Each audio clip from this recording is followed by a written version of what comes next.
안녕하세요. 봅쌤TV의 봅쌤입니다. 집에서 혼자 공부하는 프랑스어 독학 팁 트릴로지를 완성할 말하기 편을 오늘 얘기해 보도록 하겠습니다. 말하기 팁을 올리겠다고 말했을 때까지만 해도 제 머릿속에 말하기 팁이 있을 거라고 생각했어요. 근데 말하기는 저는 독학하지 않았더라고요. 저에게 도움을 준 정말 너무 많은 친구들이 있었고 회화 선생님들이 계셨고, 그래서 독학 팁을 제가 갖고 있는 게 없더라고요. 고민을 좀 했는데 제 남편도 프랑스에서 공부를 한 사람이라서 말하기 독학한 적 있냐 그렇게 물어봤는데 말하기 독학? 말하기 어떻게 독학해? 이러는 거예요. 그러더니 근데 사실 자기가 어학연수 할 때는 집에서 혼잣말을 좀 했대요. 너무 가여워. 근데 여러분들 어학연수 가고 막 이러면 갑자기 친구가 짜잔 하고 생길 것 같죠? 그렇지가 않아. 친구 없이 보낸 시간 진짜 길어요. 그리고 되게 집에서 혼자 보내는 시간 되게 길고, 그래서 저는 혼잣말을 하진 않았고요. 프랑스에 가실 기회가 된다면은 어떻게 어학을 늘릴 수 있을까라는 질문은 결국 어떻게 친구를 만날 수 있을까, 현지인 친구를 어떻게 사귈 수 있고 어떤 친구들을 만나면 정말 도움이 되나, 이런 것들을 묻는 것과 다름이 없다는 생각이 들어서 오늘은 프랑스의 불어권 국가에 갔을 때 현지인 친구들을 만나는 좋은 방법, 그거에 관해서 좀 얘기를 해볼게요. 어학연수를 할 때는 기숙사에 살았어요. 기숙사가 단과대별로 있는 기숙사였는데 저는 파큘테드 테올로지의 기숙사, 그러니까 신학대학 기숙사에 들어가게 된 거죠. 네, 그래서 그 기숙사에 당연히 현지인 애들이 있었죠.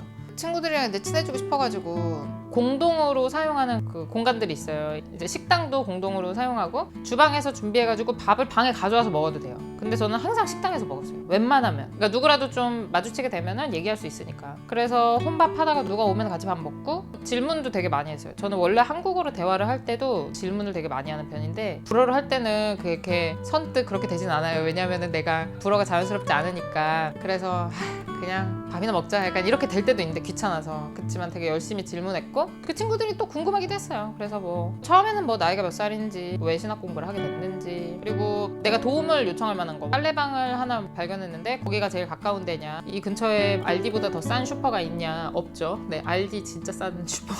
말하자면 되게 적극적으로 친구들이랑 말을 틀려고 노력했죠. 그리고 공동으로 TV를 보는 공간이 있었는데 그래서 전 TV도 안 샀어요. 방에서 TV 보면 안 되니까. 그래서 공동으로 TV 보는 데 가가지고 되는 대로 항상 TV를 보고 있고, 그러다 보면 친구가 이제 내려와서 같이 TV 보다 보면은 대화가 자연스럽게 이루어져요. 내가 이해 못한 거나 나는 대화에 못 끼고 있는데 친구들이 막 쟤 이름 뭐였지? 막 이러면서 어떤 뭐 광고 모델을 막 가리켜. 근데 내가 아는 애야. 그러면은 내가 얘기할 수 있지. 그런 식으로 대화를 틀 수 있고, 아니면은 같이 웃어도 그것도 되게 도움이 되고. 그리고 쌀드 스포가 있었는데 거기에 탁구대가 있었어요. 그래서 저는 운동을 되게 좋아해가지고 운동을 지금도 좋아하고, 그리고 이 운동은 진짜 제가 프랑스 친구를 사귀고 프랑스 문화를 익히는데 정말 큰 도움이 됐어요. 근데 저는 운동을 좋아하지만 탁구를 그렇게 잘 치는 애는 아니었거든요. 근데 아이들은 그걸 진짜 기이하게 여겼어요. 왜냐면은 탁구는 한국이거든. 중국이랑 한국인 탁구를 치는 사람이라고 하면 탁구를 다 잘 친다고 생각해요. 근데 제가 한국인인데 탁구를 그냥 쳤어. 되게 잘 치진 않고. 그래서 막 너 한국인인데 왜 탁구 못 치냐고, 뭔가 되게 웃긴 애가 되는 거예요. 그러니까 프랑스인인데 와인 못 마셔, 인도 사람인데 커리 싫어해, 이런 식으로. 그래서 제가 한국인인데 탁구 못 치니까 되게 이상하게 생각하더라고요. 그래서 난 탁구도 못 치고, 그때 태권도가 올림픽 종목으로 되고 몇 년 안 됐을 때였는데, 근데 나 태권도도 할 줄 모르고. 그런 게 애들한테 너무 웃긴 것 같더라고요. 한국에서 왔다고 하면 이제 몇 가지 스테레오타입들이 있는데, 근데 제가 그런 거를 다 못하니까. 근데 그런 거를 못하는 것도 아이들이랑 친해지는데 도움이 됐던 것 같아요. 그냥 그런 게 일종의 캐릭터잖아요. 그래서 그런 식으로 탁구 치고, 뭐 애들이 빼땅까 한다고 혹시 같이 할래? 이러면은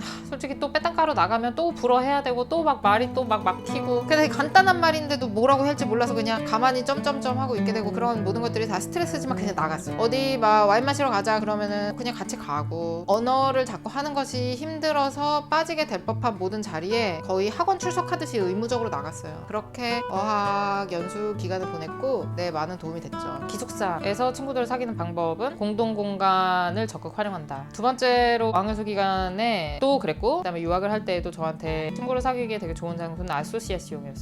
우리식으로 풀이하자면 지역 기반 동아리인데요. 그게 보통 학기가 개강하는 이 9월 즈음에 아소시아시옹 홍보가 대대적으로 이루어지고, 그게 보통은 메리 앞에서 이루어져요. 구청 앞에서. 그래서 이렇게 장사진을 펴놓고 마치 우리나라의 그 대학에서 개강 시기에 동아리 부스를 만들어 놓고 신입생들 모집하는 것과 마찬가지로 9월 달에 그렇게 구청 앞에서 아소시아시옹 홍보를 하는 기간이 있어요. 브로슈어 같은 거 나눠주고, 그리고 거기서 바로 안스크립시옹도 할 수 있고 설명 같은 거 들을 수 있고, 일종의 아소시아시옹 박람회인 거죠. 되게 작은. 거기 나가서 사람들을 만나보고 이런저런 아소시아시옹들도 좀 구경을 하고 본인이 뭐 관심 있는 게 뭔지 내 예산에 맞는 아소시아시옹 뭐가 있을까 그런 걸 좀 보시고요. 저는 아까 말씀드렸다시피 운동을 되게 좋아해서 테니스를 아소시아시옹을 가입을 해가지고 유학을 할 때는 테니스 친구들이랑 많이 어울렸고요. 어학연수를 할 때는 가스펠 동아리를 했어요. 지금은 아니지만 그때 노래를 좀 잘했는데 그 솔리스트가 됐어요. 곡마다 한 명 혹은 두 명씩 뽑았는데 이제 그런 솔리스트 하고 싶은 사람들 작업 받아가지고 하라고 해가지고 이제 저도 거기 가서 노래 부르고 했는데 그런 때에 불어를 잘 못하니까 늘 위축이 되지만 뭔가 내가 몸으로 할 수 있는 거 노래를 잘한다든지 다른 애들보다 운동신경이 좀 더 좋아서 그런 데서 좀 잘하는 모습을 보인다든지 그러면 애들도 나를 바보로만 생각하진 않아. 언어를 잘 못하면 되게 사람이 어눌해 보이거든요. 그럴 수밖에 없어. 여러분들도 한국어를 하는 외국인들을 만나보면 그 사람이 자기네 나라 말로 말할 때 그 사람의 그 지식 수준이 되게 달라 보이거든요. 그래서 언어를 잘 못할 때는 좀 어눌해 보일 수가 있는데 그런 식으로 다른 식의 재능을 조금이라도 보여줄 수 있는 내가 좋아하고 잘할 만한 그런 영역에서 사람들을 만나게 되면 사람들이 나를 좀 더 대등하게 대한다고 해야 되나? 그러니까 언어를 좀 못할 뿐이지 얘도 하나의 멀쩡한 인간이구나.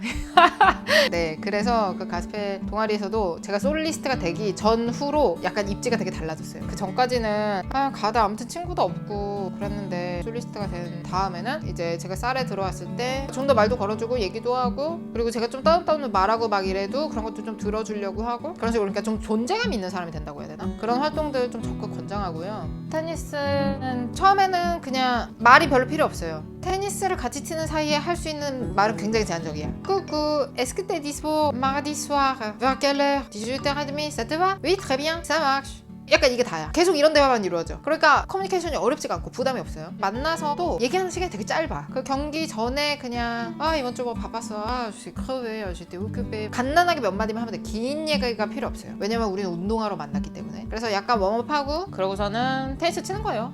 그냥 테니스 치는 거야. 말 없이. 같이 게임을 하는 사이라는 게 되게 빨리 마음을 되게 트게 돼. 별 말이 없어도 친하다는 느낌을 갖게 되는 거예요. 그래서 그 친구들이 이제 집들이를 한다든지 휴가를 연다든지 그럴 때 이제 저를 초대할 수 있고 그러면 이제 그때서야 비로소 이제 이야기라는 것을 하게 되는 건데 이미 어느 정도 친밀감을 가지고 있는 상태에서 대화를 하면 말도 더 잘 나와요. 낯선 친구랑 처음부터 말로만 교류를 해야 되는 것보다 운동을 통해서 이미 친해져 있거나 운동 말고 또 다른 뭐든 될 수 있죠. 하여튼 서로 얼굴을 여러 차례 본 사이 간단한 대화들만 하던 그런 사이에 수아레 같은 데를 가서 좀 길게 얘기를 하게 되면 평소에 궁금했던 거에 관해서도 얘기할 수 있고 그런 점이 되게 좋았던 것 같아요. 그 데이트 앱이나 언어교환 동아리 그런 거를 나가보진 않았는데 약간 회의적이에요. 간접 경험은 했거든요. 그 주변에서 나가본 사람들이 있는데 데이트 앱으로 만나면 목적형 만남이라 좀 교우 관계가 되지는 잘 않는 것 같아요. 물론 정말 뭐 좋고 정말 마음이 통하는 누군가를 만난다면 좋겠지만 그리고 데이팅 앱에서 나를 고르는 사람이라는 거는 그게 좋은 쪽으로든 나쁜 쪽으로든 그러니까 편견일 수도 있고 아시안에 대해서 어떤 기대감 같은 게 있을 수 있거든요. 이 사람은 아시안이니까 이렇겠지라는 그런 사람들과 인간 대 인간으로 대등하면서 좋은 관계를 맺을 수 있을까 좀 회의적이거든요. 언어교환 프로그램도 약간은 그런 하여튼 대화가 좀 깊어지지 않는다고 해야 되나?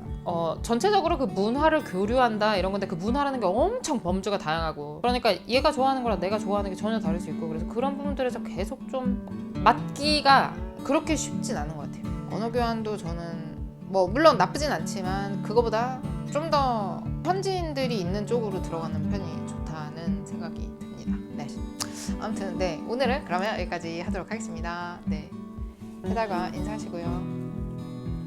영상 봐주셔서 감사합니다.